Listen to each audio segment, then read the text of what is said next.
बिस्मिल्लाहिर्रहमानिर्रहीम। बुज़ुर्गों के पास हम चादरें ले जाते हैं, उनके मज़ार पर, कब्र पर।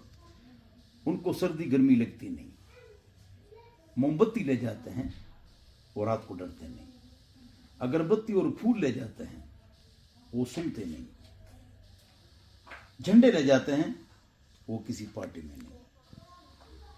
वहाँ नमक ले जाते हैं, वो चाटते नहीं। चीनी ले जाते हैं, वो खाते नहीं। और पैसे वहाँ फेंकते हैं, बाबा जी शॉपिंग करते नहीं। कब्र के सामने डब्बो और उस पर 2 ताले। ये पैसे किसको जाते हैं, कौन लेता है? अरब के 30 करीब ममालिक में कोई बाबा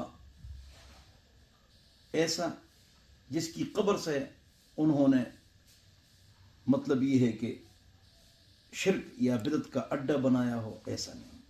36,000 कब्र है।